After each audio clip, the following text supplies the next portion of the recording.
الحمد للہ العظیم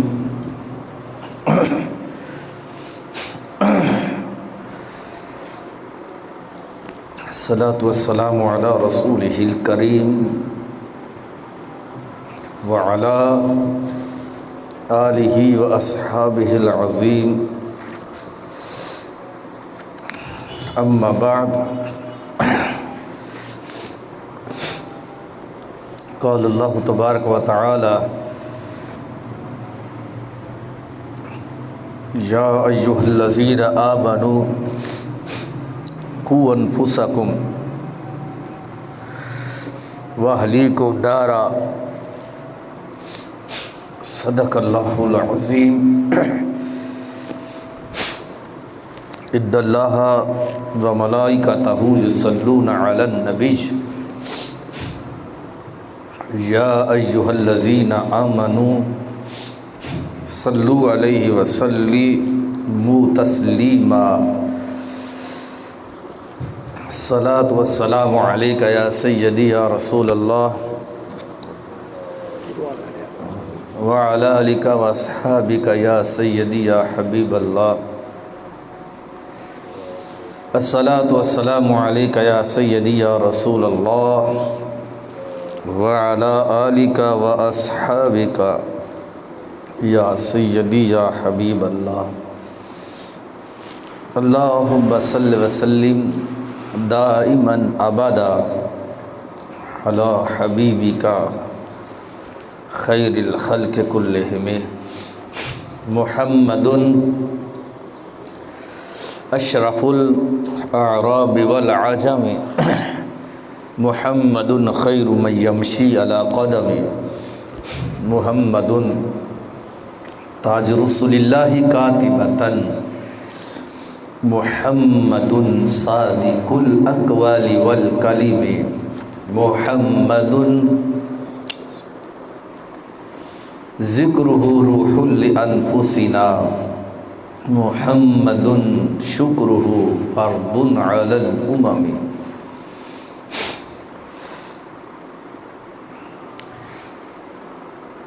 یا رسول اللہ انظر حالنا یا حبیب اللہ اسمع قالنا اننی فی بحر ہم مغرق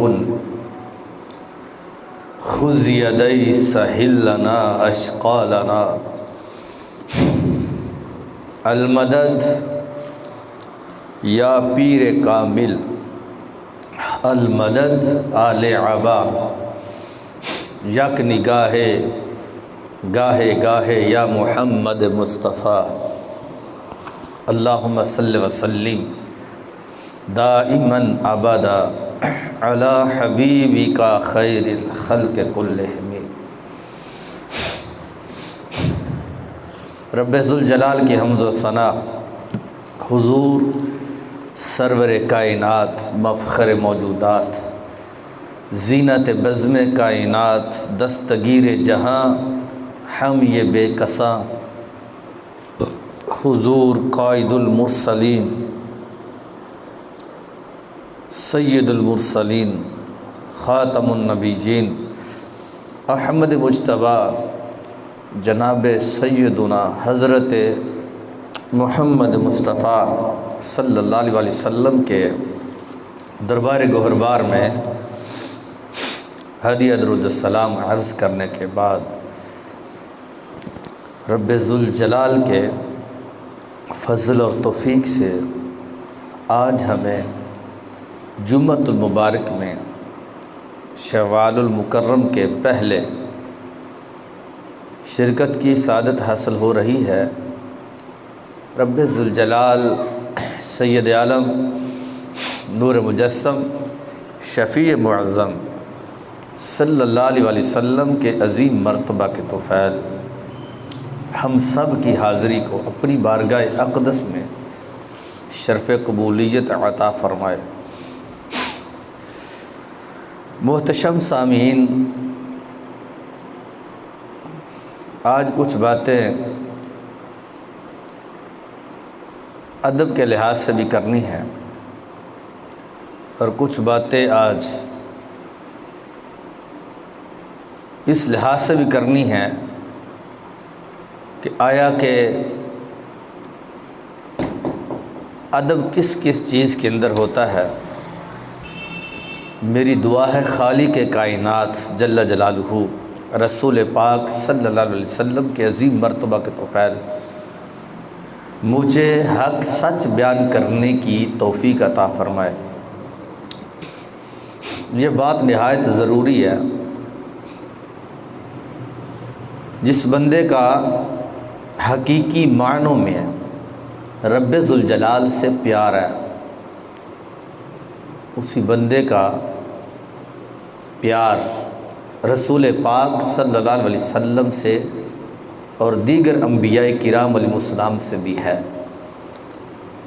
اور جس کا پیار رسول پاک صلی اللہ علیہ وسلم کی ذات مبارکہ سے ہے، وہ رسول پاک صلی اللہ علیہ وسلم کے اصحاب سے بھی پیار کرتا ہے، اور جن کا پیار اصحاب رسول صلی اللہ علیہ وسلم کے ساتھ ہے، اس کا پیار حقیقی معنوں میں اہل بیت اطہار علیہم الرضوان کے ساتھ بھی ہے۔ اگر ان ہستیوں میں کسی ایک ہستی کا بھی محبت کے لحاظ سے وہ انکار کرتا ہے تو اس کا کسی کے ساتھ بھی پیار نہیں ہے۔ یہ میں آپ لوگوں کو حقیقت پر بر مبنی یہ بات بتا رہا ہوں۔ ایک شخص تمہیں کہتا ہے کہ میں رب سے بڑا پیار کرتا ہوں، لیکن ان کی محبت اصحاب رسول علیہ السلام سے نہیں ہے، تو وہ جھوٹ بولتا ہے۔ تم کسی نہ کسی لحاظ سے دیکھ لو گے کہ وہ لازماً رب کا بھی گستاخ، اس کی گستاخی نظر آئے گی، اللہ کے رسول علیہ السلام سے بھی اس کی گستاخی نظر آئے گی، اور اہل بیت اطہار علیہم الرضوان سے بھی ان کی گستاخی نظر آئے گی۔ اسی طرح اہل بیت اطہار علیہم الرضوان سے وہ محبت کا دعویٰ کرتا ہے، لیکن وہ ان کے علاوہ کسی ایک سے نفرت کا اظہار کرتا ہے، معاذ اللہ، یعنی اصحاب رسول علیہ السلام سے کرتا ہو یا اللہ کے نبی علیہ السلام سے، تو وہ محب نہیں ہے، وہ گستاخ ہے، وہ گستاخ ہے۔ محبت اہل بیت طہار تب کامل ہوگی جب محبت اصحاب رسول کامل ہوگی۔ محبت اصحاب رسول علیہ السلام تب کامل ہوگی کہ جب وہ محبت اہل بیت طہار علیہم الرضوان کامل ہوگی۔ یہ وہ نفوس قدسی ہے کہ جن کے ادب اور جن کے احترام کا حکم رب ذوالجلال نے دیا ہے، اللہ کے نبی علیہ السلام نے دیا۔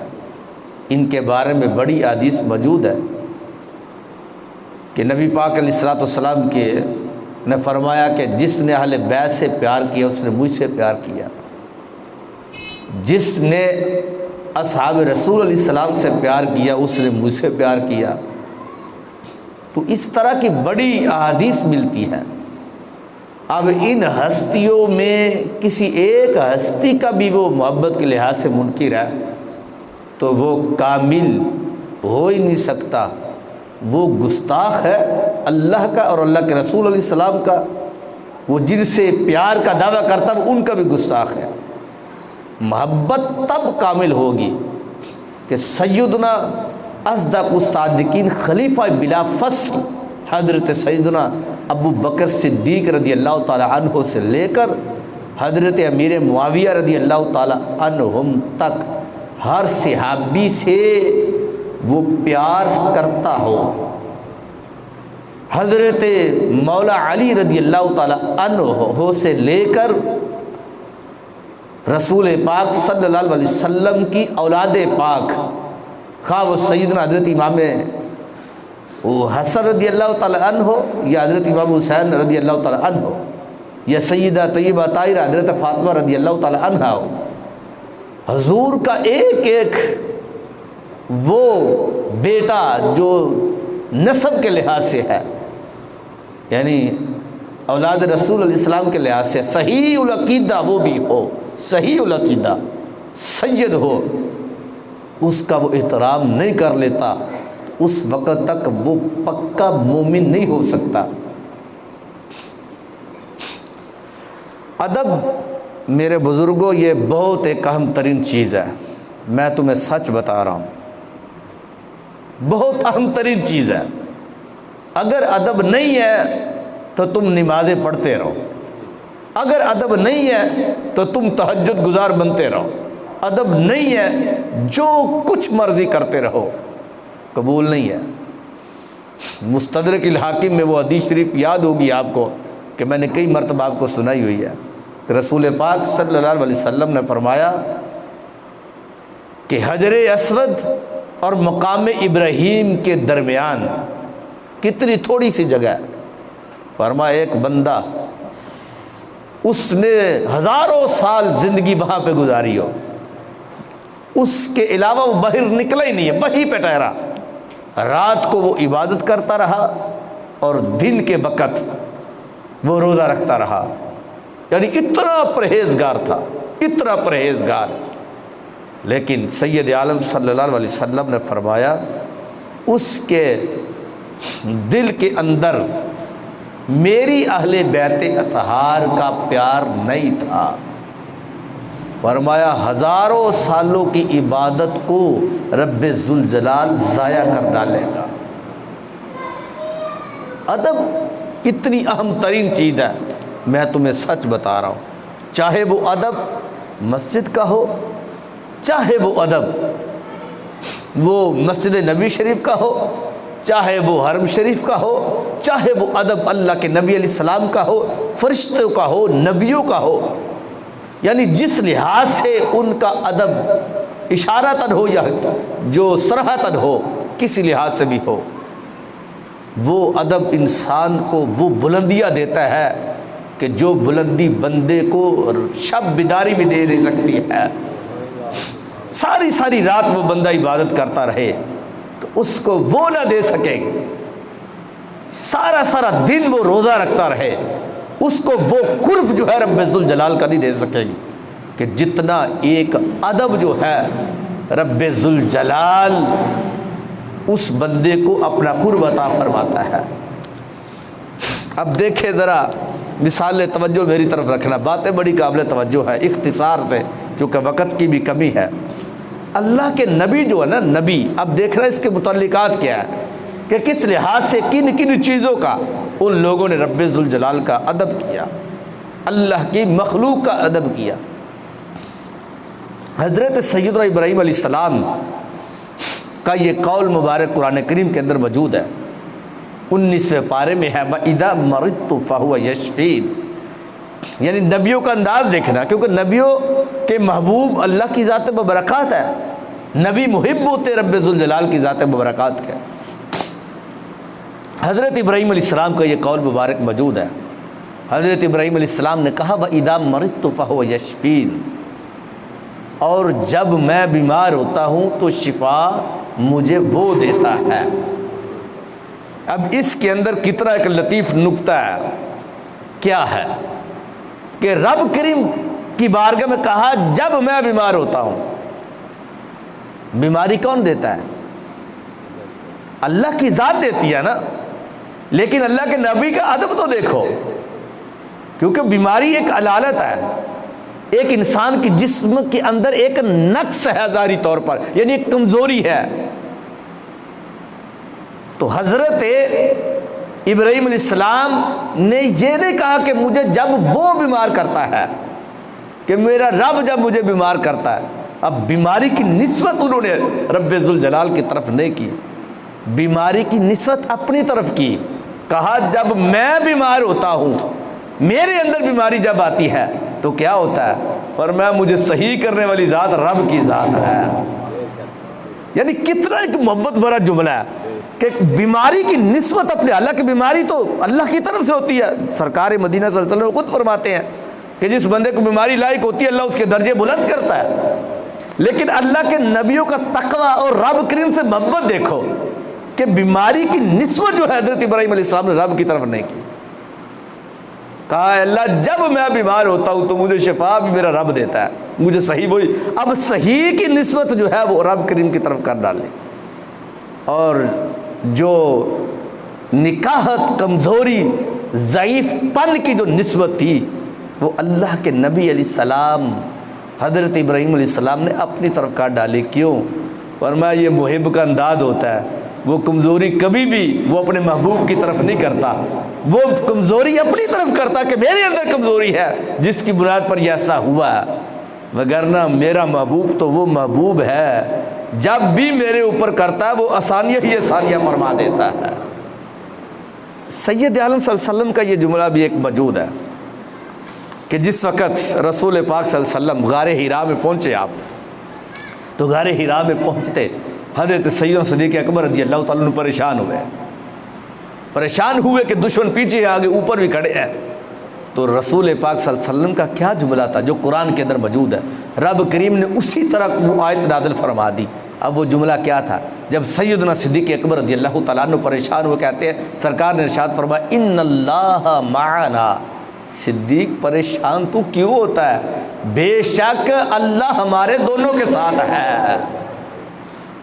اب یہاں پر بھی دیکھو کہ لفظ اللہ، اللہ کی ذات کو سیدنا نبی پاک علیہ السلام نے پہلے رکھا اور جبکہ اپنی ذات کو بعد میں رکھا، اگرچہ سرکار کی شان تو اپنی یہ برال برا ہے۔ قرآن کے اندر ادھر سرکار مدینہ صلی اللہ علیہ وسلم اللہ کو بیان کرنے کے لحاظ سے ہر لحاظ سے آگے رکھ رہے ہیں، اور ادھر میرا رب جو ہے وہ اپنے نبی پاک علیہ السلام کو بیان کرنے کے لحاظ سے پہلے رکھ رہا ہے۔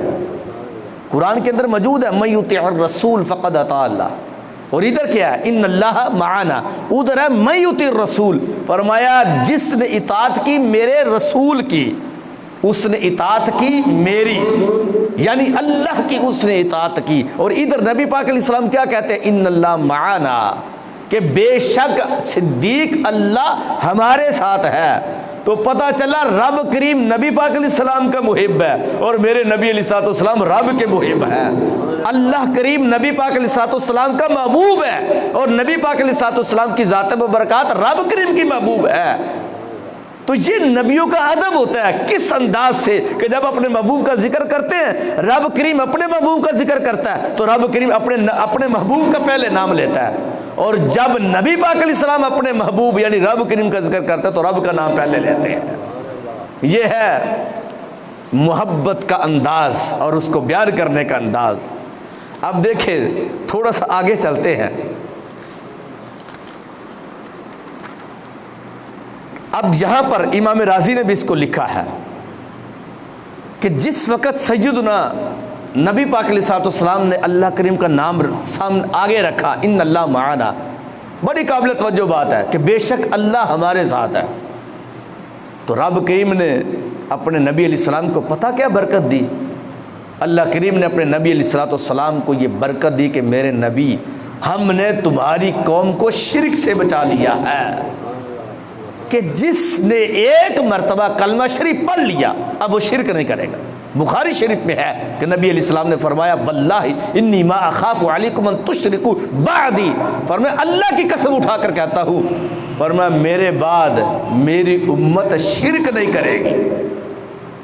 اور ادھر دوسری طرف آپ دیکھیں کہ حضرت موسیٰ علیہ السلام جس وقت اپنی قوم سے کوہ طور پر رب کا دیدار کرنے کے لیے چلے گئے، رب کریم کا دیدار کرنے کے لیے، قرآن کے اندر موجود ہے، تو جب آپ واپس تشریف لائے تو آپ کی قوم کیا کر رہی تھی؟ بچھڑے کو پوج رہی تھی، انہوں نے ایک بچھڑا بنایا ہوا تھا ان کو پوج رہی تھی۔ کیوں پوج رہی تھی؟ امام رازی نے لکھا ہے کہ ادھر نبی پاک علیہ السلام نے کہا ان اللہ معنا، کہ رب کریم کا نام پہلے رکھا اپنا نام بعد میں رکھا، تو رب کریم نے سرکار کو برکت دی، پوری امت کو جس نے کلمہ شریف پڑھ لیا رب کریم نے بتوں کو دوبارہ پوجنے سے جو ہے وہ منع فرما دیا، اور توفیق ہی نہیں ملی۔ جب کہ حضرت موسیٰ علیہ السلام کی قوم بچھڑے کی پوجا کر ڈالے، وہ شرک کرنا شروع ہوگی، کہتے سبب کیا تھا؟ کہتے سبب یہ تھا کہ حضرت موسیٰ علیہ السلام نے کہا تھا اِنَّ مَعِيَ رَبِّي، کہ حضرت موسیٰ علیہ السلام نے کہا بے شک میں اور میرا رب، یعنی حضرت موسیٰ علیہ السلام نے پہلے اپنا نام لیا، رب کا نام بعد میں لیا۔ تو یہ جو جملہ تھا، تو حضرت موسیٰ علیہ السلام کی قوم پھر جو تھی وہ شرک کے اندر ڈوب گئی۔ ادھر سرکار نے رب کا نام پہلے لیا تو سرکار کی امت کو شرک سے پاک کر دیا، ادھر نبی پاک حضرت موسیٰ علیہ السلام نے اپنا نام پہلے لیا، رب کا بعد میں لیا، تو رب کریم نے ان کی امت کو شرک کے اندر مبتلا کر دیا۔ یہ ایسے ہی بات نہیں ہے کہ بندہ ایک لمحے کی جو قضا کرتا ہے، غلطی کرتا، بعض کا تم آپ لوگ دیکھتے ہو کہ باپ کی غلطی اور بڑی بڑی نسلوں تک جاتی ہے، جو اولاد کو بھگتنی پڑتی ہے۔ ایک چھوٹی سی غلطی وہ بڑی بڑی دور بندے کو لے جاتی ہے، ان کی اولاد کے اوپر اس کا اثر پڑتا ہے، ان کے پاس جو بیٹھنے والے لوگ ہیں ان کے اوپر بڑا اثر پڑتا ہے۔ ایک بندہ نیک ہو نا، پرہیزگار، تو وہ ان کے پاس بیٹھنے والے لوگ بھی جناب والا کبھی کہیں کتب بن جاتے، کہیں ابدال بن جاتے ہیں۔ حضرت غوث پاک کو آپ دیکھ لیں، جب کہ ایسے ایسے لوگ بھی ہوتا ہے کہ ایک غلطی کرتے ہیں کہ ان کی نسلیں برباد ہو جاتی ہیں، اس کا بڑا اثر پڑتا ہے۔ تو اس واسطے ادب جو ہوتا ہے نا، ادب کرنے سے اس کی اتنی برکتیں ہوتی ہیں کہ رب کریم بڑی بڑی برکتیں عطا فرما دیتا ہے۔ حضرت امام اعظم ابو حنیفہ رضی اللہ تعالی عنہ کے 4000 استاذ تھے۔ امام اعظم ابو حنیفہ سے بڑا کوئی امام نہیں نکلا، اتنے بڑے امام تھے کہ جن کے مریدین میں اور جن کے مقتدیوں کے اندر نسل در نسل جو لوگ ہیں، حضرت امام احمد بن حنبل جیسے، امام شافعی جیسے، حضرت حضور غوث پاک رضی اللہ تعالیٰ عنہ جیسے، حضرت خواجہ بابا فرید الدین گنج شکر علی رحمہ جیسے، حضرت خواجہ قطب الدین بختیار کاکی جیسے، حضرت داتا گنج بخش علی اجمیری جیسے، کہتے ہیں جتنے بھی اسباب تھے کہ جن کے اوپر حضرت امام اعظم ابو حنیفہ عمل کرتے تھے، فرمایا ان میں سے ایک بڑا سبب یہ تھا کہ امام اعظم ابو حنیفہ کے 4000 استاذ تھے، انہوں نے جب تک وہ زندہ رہے کسی اپنے استاد کے گھر کی طرف انہوں نے کبھی قدم نہیں کیے۔ یعنی رات کو بندہ سوتا نا تو پیر ہو ہی جاتے ہیں، انہوں نے کبھی بھی پاؤں نہیں کیے تھے۔ تو رب کریم نے قیامت تک کے لیے ان کا ستارہ، ان کا جھنڈا گاڑا، ان کا روشن ستارہ قیامت تک کے لیے چمکتا رہے۔ حضرت عقائد کے اندر موجود ہے کہ حضرت نوح علیہ السلام نے ایک کتے کو دیکھا تو وہ 4 اس کی آنکھیں تھیں۔ تو آپ جانتے ہیں کتے کی جو شکل ہے وہ کراہت والی بھی سمجھی جاتی ہے۔ حضرت نوح علیہ السلام نے جب دیکھا نا اس کو کہ اس کی آنکھیں 4 تھیں، تو آپ نے نا اسے برا محسوس کیا کہ اس کی شکل ٹھیک نہیں ہے۔ اب وہ جو کتا تھا اس نے جب آپ کے چہرے کی یہ حالت دیکھی تو اللہ سے کہنے لگا کہ اللہ مجھے بولنے کی اجازت تو دو، تیرے نبی علیہ السلام سے میں باتیں کرنا چاہتا ہوں۔ حکم دیا، حضرت نوح علیہ السلام سے وہ کتا بول کر کہتا ہے یا نوح اتعجب صنعت فلو کان الامر الہی لم اکن کلبا۔ کہنے لگے کہ اے نوح علیہ السلام آپ میری شکل کو دیکھ کر برا محسوس کر رہے ہو۔ کہنے لگا کتا کہ اللہ کی صنعت پر یہ جو رب نے مجھے بنایا وہ تو بے عیب ہے، وہ تو نقصوں سے پاک ہے، کہ یعنی وہ پاک ذات ہے جس نے مجھے بنایا ہے۔ حضرت نوح علیہ السلام سے کہا کہ اے نوح جب وہ ذات عیبوں سے پاک ہے، نقصوں سے پاک، اس نے مجھے پیدا کیا ہے تو اس میں کوئی نہ کوئی تو حکمتیں ہوں گی۔ پھر آگے سے کتا پتہ کیا کہتا ہے؟ کہتا ہے لم اکن کلبا، اے نوح علیہ السلام اگر میری چاہت کے اندر یہ بات ہوتی نا تو میں اپنے آپ کو کتا بناتا ہی نہ، میں کتا بنتا ہی نہ، میں بھی خوبصورت سا ایک انسان بن جاتا۔ لہٰذا یہ تو مجھے اس رب نے پیدا کیا جس رب نے تجھے پیدا کیا، جو پوری مخلوق کو پیدا کرنے والا ہے، تو لہٰذا مجھے آپ برا کیوں کہہ رہے ہیں؟ یہ تو میں اپنے رب کی رضا پہ راضی ہوں جیسا بھی اس نے مجھے پیدا کیا ہے۔ کہتے یہ جب بات کہی تو حضرت نوح علیہ السلام بڑا روئے، اتنا روئے۔ آپ کا نام نوح نہیں تھا، آپ کا نام نوح نہیں تھا، آپ کا کوئی اور نام تھا۔ بڑا روئے، بڑا روئے۔ نوح کا معنی ہوتا ہے رونا، بہت زیادہ رونا. تو اس لیے آپ کا نام ہی نوح پڑ گیا، جو قرآن کریم کے اندر بھی موجود ہے کہ میں نے رب کی کاریگری کے اوپر ایسا کام کر دیا. کہ یعنی یہ جو شخصیات ہوتی ہے نا، یہ رب کریم کے بڑی برگزیدہ ہوتی ہے، ان سے چھوٹی سی جو خطا بھی سرزد ہو جاتی ہے نا، تو یہ اس کو بہت بڑا سمجھتے ہیں، بہت بڑا سمجھتے ہیں. یہ رب کی رضا کے اوپر راضی ہوتے ہیں. چھوٹی سی خطا کے اوپر بھی جو ہے وہ اپنی گرفت سمجھتے ہیں، ان کی گرفت ہوتی ہے. ہم تو ہزاروں نفل چھوڑ دے تو ہمیں پوچھ گچھ نہیں ہوتی، لیکن یہ وہ ایسے قرب والے لوگ ہوتے ہیں نا، یہ 2 رکعت نفل بھی اگر ان کی چھوٹ جائے نا تو یہ بڑے پریشان ہوتے ہیں. حضرت پیر میل شاہ صاحب کے بارے میں نہیں آپ نے سنا؟ عشاء کی 4 رکعت سنت چھوٹ گئی تھی تو سرکار مدینہ صلی اللہ علیہ وسلم تشریف لے آئے. فرمایا مہر علی اگر تم نے سنتیں چھوڑ دی تو پھر دوسرے لوگوں کا حال کیا بنے گا؟ تو کتا بھی کہنے لگا لم اکن کلبا، اے نوح علیہ السلام اگر میرے بس کی بات ہوتی تو اپنے آپ کو کتا ہی نہ بناتا. اللہ اکبر. کہا جاتا کہ کوئی شخص نا غلاظت کے کیڑے کے متعلق یہ کہنے لگا، جو غلاظت گندگی اوپر کیڑا نہیں چلتا، جو کہتے ہیں نا یہ گندگی ہے، وہ جس طرح وہ بھینس کا گوبر ہوتا ہے تو اس کے اندر وہ کیڑے چل پڑتے ہیں.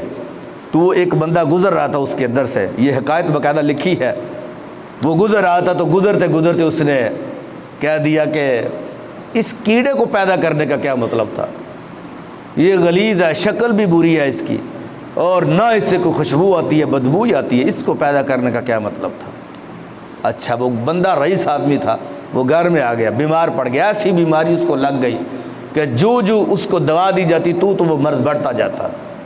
یہ صورتحال بن گئی، یہاں تک کہ بہت قریب پہنچ گیا موت کے. بڑے بڑے اطباء، بڑے بڑے حکیم ان کا علاج کرنے کے لیے آئے. تو کہا جاتا ہے کہ ایک حکیم آیا، بزرگ بندہ سیانہ سا، اس نے جب ان کو دیکھا تو کہنے لگا لا حول ولا قوت الا باللہ العلی العظیم. کہا اس کی بیماری کا جو علاج ہے وہ مجھے پتا. ان کو کہا گیا کیا علاج ہے؟ اب وہی کیڑا جس کیڑے کو برا کہا تھا، اس کیڑے کو پکڑا، اس کو جلایا، جلا کر اس کے زخم کے اوپر رکھا. جو وقت گزرتا گیا اس کو شفا ملتی گئی.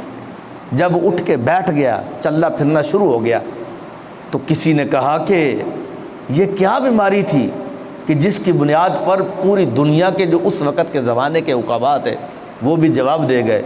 تو اس نے کہا بات اصل میں یہ تھی کہ میں نے رب کی کاریگری کے اوپر اعتراض کیا تھا، اس کی بناوٹ پر، اس کے تصنع کے اوپر میں نے جو ہے وہ بے ادبی کر ڈالی تھی. کہنے لگا کہ میں جا رہا تھا، میں نے اس کیڑے کو دیکھا کہ میں نے کہا کہ اس کو بنانے کا مقصد کیا تھا. افحسبتم انما خلقناکم عبثا وانکم الینا لا ترجعون. فرمایا کیا تم سمجھتے ہو کہ رب کریم نے یہ چیزیں ایسے پیدا کی؟ فرمایا ہم نے کوئی عبث چیز پیدا نہیں کی، ہر چیز کے اندر ہم نے حکمت رکھی ہے.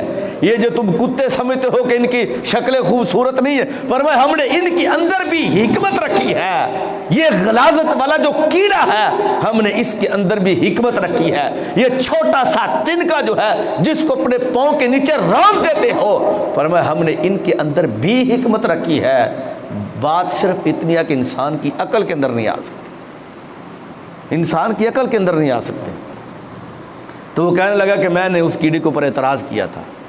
تو کہتے ہیں جس وقت وہ کیڑا میرے سامنے مار کے لایا گیا نا، جلا کر اس کی راکھ بنا کر میرے اوپر رکھی گئی، تو پھر میں سمجھ گیا کہ اللہ تیری ہر چیز جو پیدا کرتا ہے اس کے اندر تو نے حکمت رکھی ہوئی ہے. یہ ہے رب کریم کی کاریگری.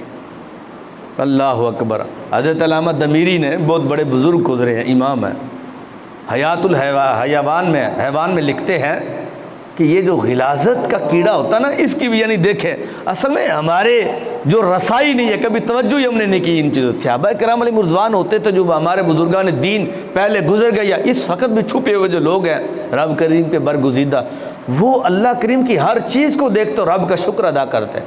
سیدنا حضرت ابوبکر صدیق رضی اللہ تعالیٰ عنہ کے بارے میں نے کئی مرتبہ آپ لوگوں کو بتایا. آپ جب نکلتے نا تو کسی درخت کے پتے کو دیکھتے تو آپ فرماتے سبحان اللہ. آپ کسی دیوار کو دیکھتے تو کہتے سبحان اللہ. آپ کسی پتھر کو دیکھتے، کسی تنکے کو دیکھتے، کسی چیز کو دیکھتے، کسی جانور کو دیکھتے تو کہتے سبحان اللہ. لوگوں نے پوچھا کہ یہ کیا وجہ؟ آپ نے فرمایا میں رب کی تخلیق کے اوپر شکر گزار ہو رہا ہوں. کہ رب کی تخلیق کس انداز کی ہے، وہ جیسے چاہے اس کی تخلیق کے اندر رب کریم اس کو بنا دے۔ اب یہ باقاعدہ ان کے اوپر کتابیں ہیں ایسی جو چیزیں جن کو انسان حقیر سا سمجھتا ہے، لکھا گیا کہ یہ باقاعدہ حضرت علامہ دمیری نے بھی اس کو لکھا ہے حیات الحیوان میں، باقاعدہ یہ کتاب ہے بڑی ضخیم، اس کے اندر لکھا ہے، کہتا ہے غلاظت کا جو کیڑا ہوتا ہے اس کے اندر ایک ایسی رطوبت، ایک تری ہوتی ہے اس کے اندر کہ جس بندے کی نظر کم ہو اور جس بندے کی نظر میں جو ہے وہ خرابی ہو تو فرمایا اس کیڑے کی رطوبت کو، اس کی تری کو ان کی آنکھوں کے اوپر لگایا جائے، رب آنکھوں کو ٹھیک فرما دیتا ہے۔ اور آگے لکھتے ہیں کہ اگر بچھو نے کاٹا ہو، بچھو جو زہریلا جانور ہے اگر اس نے کاٹا ہو تو رب کریم فوری آرام اس کو دے دیتا ہے۔ یعنی حکمت ہے اس کے اندر آپ دیکھنا۔ اور بلکہ یہ حضرت امام عبد الرحمن بن عبد السلام تو یہاں تک یہ لکھتے ہیں کہ اگر میں نے دیکھا کہ ایک غلیظ کیڑا بچھو کو لیے جا رہا تھا، بچھو کو، بچھو آگے آگے اس سے بھاگ رہا تھا، یعنی جو خود ایک جانور ایک بڑا ہے اس غلیظ کیڑے تھے، تو جناب والا وہ بچھو کو اس نے آگے لگایا ہوا ہے، چھوٹے سے جانور نے بڑے جانور کو آگے لگایا ہوا ہے۔ آخر کیا تھی؟ کوئی نہ کوئی تو اس کے اندر وجہ تھی۔ یہ جو تم دیکھتے ہو کہ نیولا جس کو ہم اپنی زبان میں کہتے ہیں، یہ بڑے بڑے سانپ کو ایسے ہی آگے نہیں لگا دیتا، اس کے اندر بڑی بڑی حکمتیں ہیں۔ تو بلکہ نزہۃ النفوس والافکار میں تو یہ جملہ ہے کہ بچھو کو اس سے شدید نفرت ہے، اس غلاظت کے چھوٹے سے کیڑے سے بچھو کو بڑی نفرت ہے۔ بچھو جب اس کو دیکھتا ہے تو بھاگ جاتا ہے، جس طرح وہ کوا نہیں دیکھتے ڈر کے مارے بھاگ جاتا ہے انسان کو یا کسی ڈنڈے کو، اس طرح وہ بھاگ جاتا ہے۔ آگے وہ کہتے ہیں کہ مدینہ المنورہ کے اندر لوگ اس غلیظ کیڑے کو جاریۃ العقرب کہتے ہیں، جاریۃ العقرب، عقرب بچھو کو کہتے ہیں نا، عقرب بچھو کو کہتے ہیں، بھاگنے والا کیڑا جو ہوتا ہے اس کہتے ہیں۔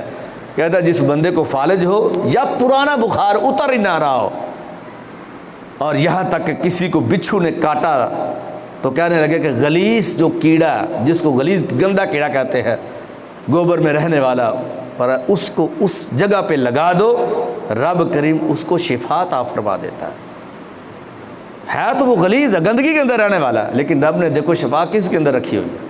اللہ اکبر۔ بہرحال نبی پاک علیہ الصلوۃ والسلام تو ان چیزوں کے متعلق جو ہے وہ کئی ایسی احادیث کی کتابیں ملتی ہیں کہ ان کے اندر ان کے بارے میں بڑا کچھ بیان کیا ہوا ہے۔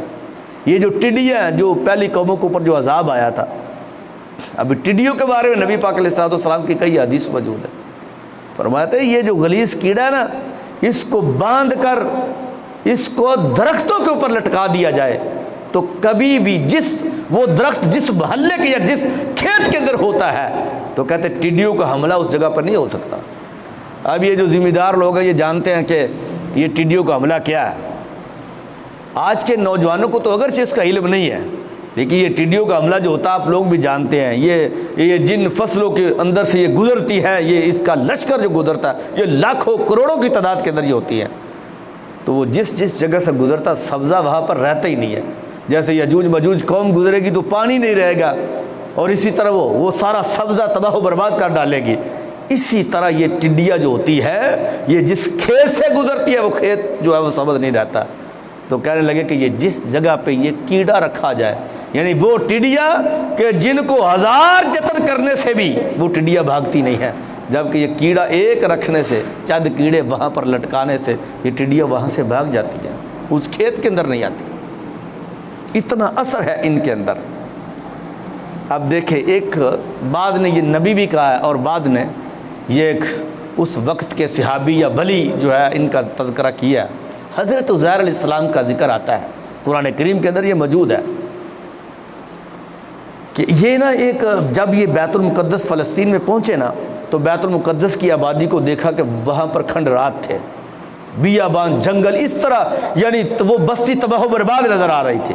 تو حضرت عزیر علیہ السلام نے جس وقت ان کو دیکھا تو ذہن کے اندر خیال آیا، تو کہنے لگے کہ اللہ یہ بستی کس طرح اور کب یہ آباد ہوگی؟ یہ تو بالکل کھنڈرات ایک بنی ہوئی ہے، بیابان جنگل کی طرح ہے، ایسے ہے کہ یعنی یہ دوبارہ تو ہو ہی نہیں سکتا کہ یہ تر و تازہ ہو جائے۔ حضرت عزیر علیہ السلام نے جب یہ بات کہی، اللہ تعالیٰ نے اسی وقت ان کی روح کو قبض کر لیا۔ درخت کے سائے کے نیچے وہاں پر لیٹے ہیں، آرام کرنے کے لیے ان کی روح قبض ہو گئی۔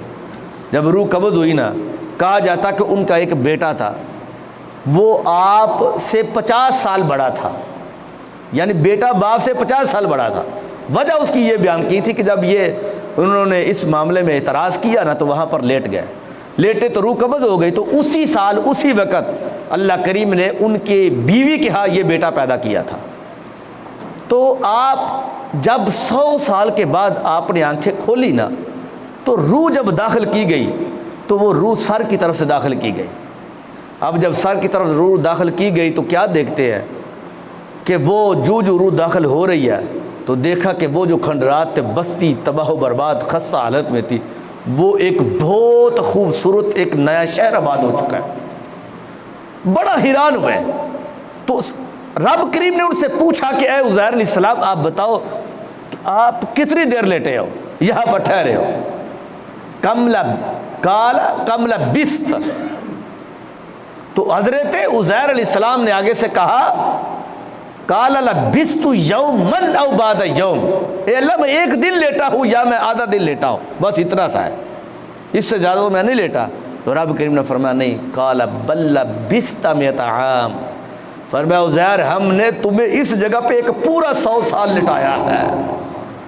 اب چونکہ جب وہ بیٹا پیدا ہوا تھا تو وہ اس وقت آپ کی عمر حضرت عزیر علیہ السلام کی 50 سال تھی،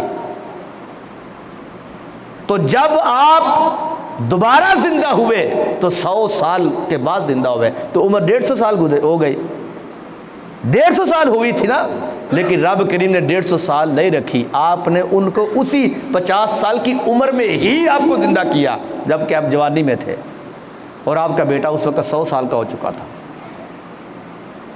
اب یہاں پر جو بات کرنے والی ہے وہ یہ ہے کہ رب کریم نے بھی ارشاد فرمایا، آپ کا ایک گدھا تھا، آپ کے پاس جو تھے، آپ کے پاس کچھ یعنی شہد تھا، کچھ کھانے کے لیے اور چیزیں تھیں، یہاں تک کہ حضرت عزیر علیہ السلام نے جب ان کو دیکھا تو وہ جناب والا وہ چیزیں بھی 100 سال کے بعد تر و تازہ ہے، کھانا بھی گرم ہے، روٹیاں بھی جو جو کی تھی وہ بھی گرم ہے، شہد بھی اسی حالت میں پڑا ہوا ہے۔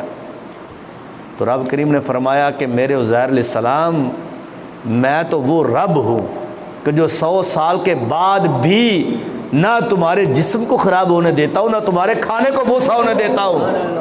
میری شان تو یہ ہے کہ جو تمہارے جو کی روٹی ہم نے تو اس کو بھی گرم رکھا ہوا ہے، اور جو تمہارے پاس شہد تھا جو تمہارے پاس پڑا ہوا ہے ہم نے تو ان کو بھی سلامت رکھا ہوا ہے۔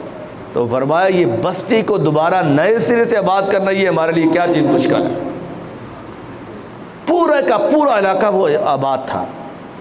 اور بڑی یہاں پہ ایک قابل توجہ بات ہے، یہ بھی کہا جاتا ہے کہ یہ جو حضرت موسیٰ علیہ السلام کے جادوگروں کا تذکرہ قرآن کریم کے اندر موجود ہے، میں نے پہلے کہا تھا نا کہ ادب ایک بہت اہم چیز اور بڑا ایک تقاضا ہے انسان کو اللہ کے قرب دینے کا، بہت بڑا تقاضا ہے۔ اب حضرت موسیٰ علیہ السلام کا بے ادب تھا فرعون، تو فرعون کو ہدایت نہیں ملی۔ فرعون جن کے سر کے اوپر رہتا تھا وہ جادوگر تھے، جادوگروں کو رب کریم نے ہدایت عطا فرما دی، قرآن کے اندر موجود ہے۔ کہتا ہے سبب اس کا کیا تھا؟ کہتا ہے سبب یہ تھا فرعون اگرچہ ان کا سردار تھا لیکن فرعون تھا ان کا بے ادب، اور جادوگر تھے جن کے سر کے اوپر وہ فرعون رہتا تھا، لیکن کیا تھا کہ جادوگر وہ تھے کہ جو اللہ کے نبی کے بے ادب نہیں تھے، ادب والے تھے۔ کہتے ہیں انہوں نے ادب کیا کیا؟ کوئی ہاتھ باندھ کے سامنے کھڑے ہوئے یا پاؤں کو چومتے رہے یا وہ ان کے سامنے یا کی شکل میں بیٹھے؟ کہتے ہیں نہیں، کچھ ایسا نہیں کیا تھا۔ کہتے ہیں کہ صرف ہوا ایسے تھا کہ جس وقت فرعون کے حضرت موسیٰ علیہ السلام کے سامنے آئے مقابلہ کرنے کے لیے، تو جو ان کا بڑا سردار تھا اس نے نصیحت کی اپنے ان جادوگروں کو۔ 70 تھے، ایک روایت میں 70,000 تھے، لیکن ایک قول یہ کہ وہ 70 تھے لیکن آگے ان کے چیلے 70,000 تھے۔ کہنے لگے کہ جس وقت انہوں نے یہ نصیحت کی کہ جب تم حضرت موسیٰ علیہ السلام کے پاس جاؤ اور جانے کے بعد تم حضرت موسیٰ علیہ السلام سے کہنا کہ اے موسیٰ علیہ السلام کہ جادو آپ پہلے کریں گے یا ہم پہلے کریں گے، آپ ہمیں بتائیں۔ کہتے یہ جو جملہ تھا نا ان کا کہنا حضرت موسیٰ علیہ السلام کو کہ آپ پہلے جادو کریں گے یا ہم کریں گے، کہتے پہلے نمبر پر حضرت موسیٰ علیہ السلام جو اللہ کے نبی ان کو رکھا۔ فرمایا یہ جو ان کا ادب تھا نا، حالانکہ حالت کفر میں تھا، اس وقت انہوں نے اسلام قبول نہیں کیا تھا، کہتے اس وجہ سے یہ جو ادب کیا تھا حالت کفر میں بھی رب کریم نے 70 جادوگروں کو اسلام کی دولت عطا فرما دی تھی، جبکہ فرعون نہیں ہوا مسلمان، اس لیے کہ وہ بے ادب تھا۔ تو بے ادب کو رب کریم ہدایت نہیں دیتا، ان کو اسلام کی دولت نہیں ملتی۔ تو بے ادب چاہے وہ والدین کا ہو، چاہے وہ اللہ کے ولی کا ہو، چاہے وہ تبع تابعین کا ہو، تابعی کا ہو، صحابی کا ہو، رب کریم ان کو کبھی بھی اسلام کی دولت نہیں دیتا۔ تم دیکھتے نہیں ہو بڑے بڑے لوگ جو صحابہ کرام علیہم رضوان کے بے ادب، بڑے بڑے لوگ جو اہل بیت طہار علیہم رضوان کے بے ادب، جب وہ مرتے ہیں تو شکلیں ان کی خنزیروں سے بھی بری ہو جاتی ہے۔ تو یہ ادب کا، اور دوسری طرف آپ لوگ دیکھو جو بچپن سے یہ سنتے آ رہے ہیں کہ ایک وہ جو قرآن پاک کے اندر جن کا تذکرہ موجود ہے کہ وہ چونٹی جس نے حضرت سلیمان علیہ السلام کا ادب اس انداز سے کیا تھا کہ جناب والا کہ آپ کا لشکر جس وقت اس جنگل سے گزر رہا تھا تو وہ چونٹیاں ساری کی ساری باہر نکلی ہوئی تھی، ایک چونٹی آگے سے کہنے لگی ساری اپنی چونٹیوں کو تم اپنی بلوں میں داخل ہو جاؤ، کس لیے کہ حضرت سلیمان علیہ السلام کا لشکر گزر رہا ہے۔ تو انہوں نے پوچھا کہ وہ لشکر گزر رہا ہے تو اس میں ہمارا کیا ہے؟ تو اس چونٹی نے آگے سے بول کے کہا کہ ہو سکتا ہے کہ حضرت سلیمان علیہ السلام وہاں سے گزرے اور انجانے سے ان کو پتہ نہ ہو کہ وہ ہم یہاں پر رہ رہی ہیں، تو کہیں ان کے لشکر کے پاؤں کے نیچے آ کر ہم کہیں کچلی نہ جائیں۔ امام راضی نے لکھا کہ یہ جو ان کا جملہ بولنا تھا نا کہ انجانے سے کہیں وہ ان کو پتہ نہ ہو، علم نہ ہو جس کی بنیاد پر وہ ہمارے اوپر سے گزر جائے، کہتے یہی ان کا ایک ادب تھا، کیونکہ چونٹیاں جانتی تھی کہ اللہ کے نبی کبھی کسی کو ناحق نہیں مارتے ہیں، چاہے وہ جانور ہو چاہے وہ انسان ہو، اللہ کے نبی کبھی بھی کسی کے اوپر ظلم نہیں کرتے ہیں۔ تو وہ کہنے لگی کہ وہ اللہ کے نبی ہیں، وہ کبھی بھی ہمیں جانتے ہوئے ہمارے اوپر سے گزریں گے نہیں، لیکن ہو سکتا ہے کہ وہ گزر جائیں اور ان کو پتہ نہ ہو کہ ہم نیچے ہیں۔ امام راضی نے لکھا کہ یہ جو جملہ تھا، جس جملے کی بنیاد میں اللہ کریم نے اس چونٹی کو ہزاروں نہیں لاکھوں نہیں کروڑوں چونٹیوں کی سردار بنا ڈالا، اور اس کا تذکرہ باقاعدہ قرآن کے اندر، اور ایک آیت میں نہیں، رب کریم نے اس چونٹی کی شان کے اندر پوری کی پوری سورت قرآن کریم کے اندر نازل فرما دی ہے۔ ادب تھا نا، ادب تھا تو رب کریم نے چونٹی کا تذکرہ بھی فرما دیا، اور اگر ادب نہیں تھا تو ابو جہل جیسے لوگ قیامت تک کے لیے لعنتی قرار پائے، فرعون جیسے لوگ قیامت تک کے لیے لعنتی قرار پائے۔ اور دوسری طرف وہ چھپکلی کو دیکھ لو، چھپکلی حضرت سید عائشہ صدیقہ رضی اللہ تعالیٰ عنہ فرماتی ہے کہ میں نے نبی پاک علیہ السلام سے یہ سنا کہ حضور علیہ السلام فرماتے ہیں کہ چھپکلیوں کو جو مارے گا رب کریم ان کو اتنا اجر عطا فرمائے گا۔ یہ حضرت سیدہ عائشہ صدیقہ فرماتی ہے، فرماتی میں نے نبی علیہ السلام سے سنا اور پوچھا کہ محبوب کیا سبب ہے، اس کو کیوں مارنا چاہیے؟ فرمایا یہ ایک اللہ کے نبی کی گستاخ ہے۔ جب حضرت ابراہیم علیہ السلام کے لیے آگ جلائی گئی تو یہ پھونکے مارتی تھی آگ کو بلند کرنے کے لیے، بلند کرنے کے لیے پھونکے مارتی تھی۔ بھائی بے ادبی تو انسان کو برباد کرتی ہے، ان کی نسلیں برباد ہو جاتی ہے، نسلیں برباد ہوتی ہے۔ ادھر یہ جو خچر ہوتا ہے آپ لوگ بھی جانتے کہ ان کی نسل نہیں چلتی، یہ کوئی کسی کے آپ بھی جانتے کس طرح، وجہ کیا تھی؟ کہتے ہیں کہ جس وقت حضرت ابراہیم علیہ السلام کے لیے آگ جلائی گئی، لکڑیاں اکٹھی کی، تو یہ خچر تھا جس کے اوپر لاد لاد کر لکڑیاں لائی گئی تھی۔ اس واسطے میرے بھائیوں ادب ایک بہت بڑی چیز ہے، اگر انسان کے اندر ادب نہیں ہے تو انسان جو چاہے وہ کرتا پھرے۔ حضرت شیخ ابو علی رودباری کہتے ہیں کہ العبد یصلی الحج ربہ بادب و بطاعت الی الجنہ، فرمایا رب کریم کی بارگاہ میں بندہ پہنچنا چاہے نا براہ راست کہ بندہ جلدی پہنچ جائے، تو سرکار حضرت شیخ ابو علی کہنے لگے کہ بندہ ادب سے خدا تک بڑی جلدی پہنچ جاتا ہے، اور فرمانے لگے کہ اطاعت کرنے سے انسان جنت تک جلدی پہنچ جاتا ہے۔ اطاعت بھی ایک بہت بڑا ادب ہے، اور بلکہ حضرت شیخ سری سختی علی رحمہ فرمایا کہ ایک مرتبہ، یعنی بزرگان دین کے اقوال آپ دیکھیں اور ان کے حالات و واقعات آپ دیکھیں، ایک آیات کے اندر باقاعدہ ان کا تذکرہ موجود ہے کہ آپ فرماتا کہ ایک مرتبہ میں رات میں نماز پڑھ رہا تھا، تو میں نے نا اپنے پاؤں محراب شریف کے اندر میں بیٹھا تھا، تو پاؤں میں نے تھکاوٹ کی وجہ سے اس طرح میں نے بچھا دی ہے، ذرا دیکھنا توجہ سے سننا، کہتے میں نے وہ پاؤں بچھا دی ہے، جب میں نے بچھائے تو مجھے ہاتف غیبی سے آواز آئی، ہاتف غیبی سے آواز آئی کہ کیا بادشاہ کے سامنے، بادشاہ کے گھر کے اندر ایسے بیٹھا جاتا ہے، ایسے بیٹھا جاتا کہ بادشاہ کا گھر ہو اور بادشاہ کی بارگاہ میں پاؤں ایسے پھیلائے جاتے ہیں؟ فرمایا یہ مقربین کا طریقہ نہیں ہے، اور بلکہ ایک بہت بڑے عارف تھے حضرت عبد الرحمن رضی اللہ تعالی عنہ، فرماتے میں مسجد شریف کے اندر بیٹھا تھا تو کہنے لگے کہ میں نے تھکاوٹ کی وجہ سے جب اپنے پاؤں بچھائے نا تو میرے پاس ایک کنیز آئی، اس نے مجھے کہا اے مقرب بندے عبد الرحمن، رب کی بارگاہ میں ایسے نہیں بیٹھتے، اگر ایسے بیٹھو گے تو رب کریم اپنے مقربین کے جو رجسٹر ہے ان کے اندر سے تمہارا نام باہر نکال دے گا۔ یہ کیوں نہیں قرب ملتا؟ نمازیں تو ہم بھی پڑھتے، جو نمازیں وہ پڑھتے تھے، جو قرآن وہ پڑھتے تھے، ہم بھی تو قرآن پڑھتے ہیں آج یہ زمانے کے اندر، لیکن کیوں نہیں ان کے ہمارے دماغوں کے اندر سکون آتا؟ کیوں نہیں رب کا وہ قرب ملتا جو قرب ان کو ملتا تھا؟ صرف وجہ یہ تھی کہ ہم نے قرآن کو صرف اور صرف فارمیلٹی کے لیے رکھا۔ نماز اس لیے پڑھ رہے کہ چلو 24 گھنٹے کام کرتے اس میں 10 منٹ یا 2 گھنٹے نماز کے لیے بھی ہم نکال لیں، جو خشوع اور خضوع تھا ہم اس کے اندر حاصل نہیں کرتے، جو ادب تھا مسجد میں ہم وہ حاصل نہیں کرتے۔ مسجد میں آئے 2-4 باتیں کی، نماز کھڑی ہوئی تو جناب والا، بلکہ اسی صف کے اندر بیٹھ کر ہم ایک دوسرے کے خلاف باتیں کرنا شروع کر دیتے۔ یار مت ماری گئی ہے، یہ آپ لوگ دیکھ نہیں رہے کہ یہ رمضان شریف گزرا، مسجد بھری پڑی تھی، چاند دیکھا جناب، چاند دیکھتے ہی مسجد کو بھر دیا، اور جب دوسرا چاند دیکھا تو چاند دیکھتے ہی مسجد کو خالی کر دیا۔ رمضان کا چاند دیکھا تو مسجدیں بھر ڈالی، عید کا چاند دیکھا تو مسجدوں کو خالی کر دیا۔ یہ کوئی دوستی ہے؟ یہ محبت ہے رب کریم سے؟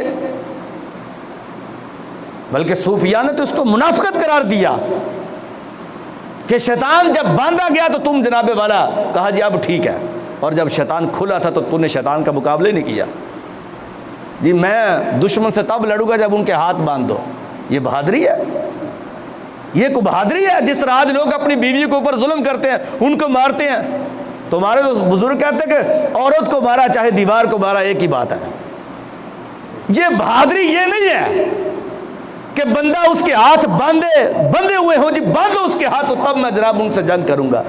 جنگ یہ نہیں ہے، جنگ کا مزہ تو تب آتا ہے کہ دشمن کے ہتھیار بہت زیادہ ہو اور ان کا لشکر ہزاروں کی تعداد میں ہو، اور ادھر 313 نکلے تو پوری دنیا پر کہرام مچا کے رکھنا ہے۔ یہ اصل بہادری ہوتی ہے، یہ اصل جہاد ہے۔ اس لیے تو سرکار مدینہ صلی اللہ علیہ وسلم نے فرمایا تھا کہ میدان جہاد میں تلوار لے کر بندہ نکلے اور نکل کر دشمن کا مقابلہ کرے، فرمایا اتنا بڑا وہ جہاد نہیں ہے جتنا بڑا جہاد یہ کہ بندہ اپنے نفس کے اوپر قابو کرے، اپنے نفس سے جہاد کرے۔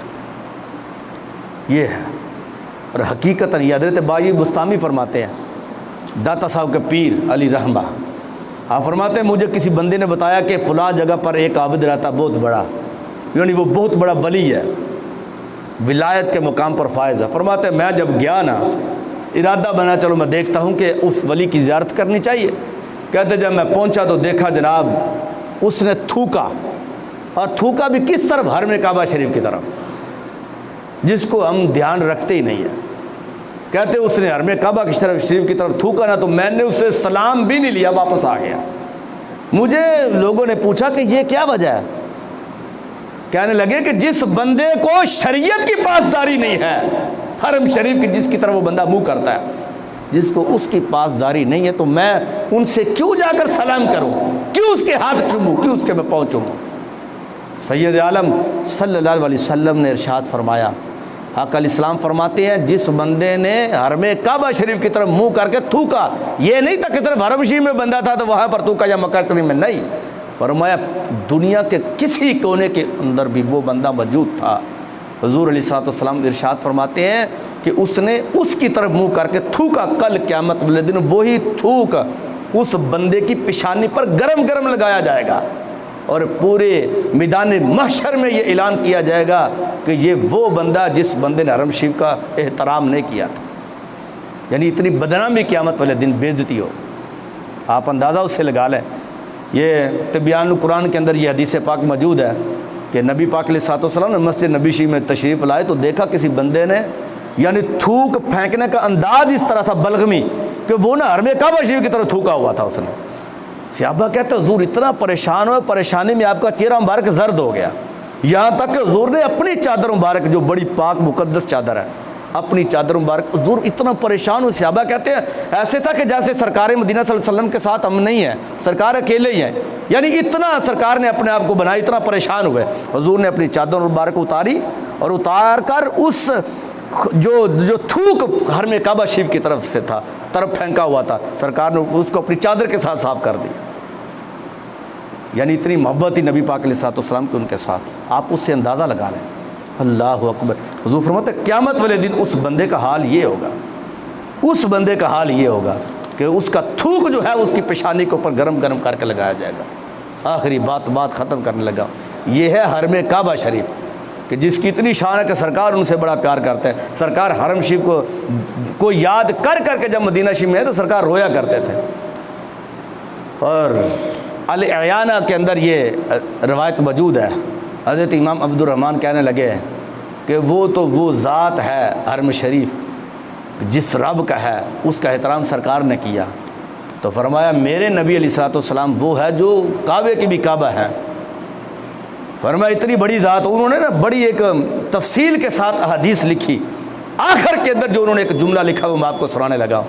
آپ فرمانے لگے کہ ایک بندہ سفر کرے، کہاں سے؟ زمین کے آخری حصے سے سفر کرے۔